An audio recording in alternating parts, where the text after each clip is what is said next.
அதிமுக மாவட்ட செயலாளர்கள் கூட்டம் பிப்ரவரி 8ஆம் தேதி நடக்கிறது. கூட்டணி தொடர்பாக விவாதிக்கவே இந்த கூட்டம். பாஜகவுடன் அதிமுக கூட்டணி என்பதை அதிகாரப்பூர்வமாக அறிவிக்கவில்லையே தவிர அது உறுதியாகிவிட்டது. எந்த தொகுதி பாஜகவுக்கு போகும் என்பது தெரியவில்லை. இதற்கிடையில் டெல்லியில் இருந்து பாஜகவின் முக்கிய நிர்வாகி ஒருவர் எடப்பாடியுடன் பேசியிருக்கிறார். எத்தனை சீட் நாங்கள் எடுத்துக்குவோம் என்பதை அப்புறமா பேசிட்டு முடிவு பண்ணிக்கலாம். தமிழ்நாடு முழுக்க எங்கள் டீம் சுற்றி வந்து ஒரு சர்வே எடுத்திருக்காங்க. அதில் எங்களுக்கு ரொம்பவும் ஸ்ட்ராங்காக இருக்கும் தொகுதிகளின் பட்டியலை கொடுத்துருக்காங்க. அதில் கன்னியாகுமரி, நெல்லை, கோவை, திருப்பூர், தென் சென்னை, ஸ்ரீபெரும்புதூர், சிவகங்கை, தஞ்சாவூர் ஆகிய 8 தொகுதிகளில் எங்களுக்கான செல்வாக்கு அதிகம் இருக்குது. அதனால் அந்த தொகுதிகளை பற்றி நீங்கள் யாருக்கும் எந்த கமிட்மெண்ட்டும் கொடுக்க வேண்டாம். நாங்கள் கொஞ்சம் டிஸ்கஷன் பண்ணிட்டு சொல்கிறோம்.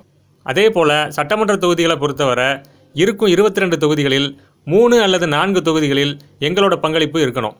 தமிழ்நாடு சட்டமன்றத்தில் பிஜேபி எம்எல்ஏக்களும் இருக்கணும்னு இங்கே எல்லாரும் நினைக்கிறாங்க. அதில் நிலக்கோட்டை, சாத்தூர், திருப்போரூர் ஆகிய 3 தொகுதிகளில் எங்களுக்கான செல்வாக்கு அதிகம் இருப்பதாக சர்வே ரிப்போர்ட் சொல்லியிருக்கு. அதையும் மனதில் வைத்து செயல்படுங்க என்று சொல்லியிருக்கிறார். அதை கேட்ட எடப்பாடி கொஞ்சம் ஜர்க்காகி விட்டாராம். கூட்டணி பேச்சுவார்த்தை என வரும்போது தொகுதிகளை கேட்பது நடைமுறைதான்.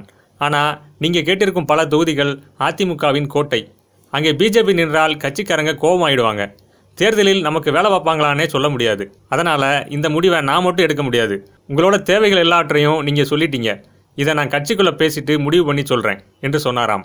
பாஜகவின் விருப்பத்தையும் கேட்ட தொகுதிகளை பற்றியும் மாவட்ட செயலாளர்கள் கூட்டத்தில் பேச திட்டமிட்டுள்ளார் எடப்பாடி. எம்பி தொகுதிகள் கேட்டதை பற்றி கூட எடப்பாடி எதுவும் யோசிக்கவில்லையாம். ஆனால் சட்டமன்ற தொகுதிகளையும் பிஜேபி கேட்டதில்தான் ரொம்பவே அப்செட் ஆகியிருக்கிறாராம்.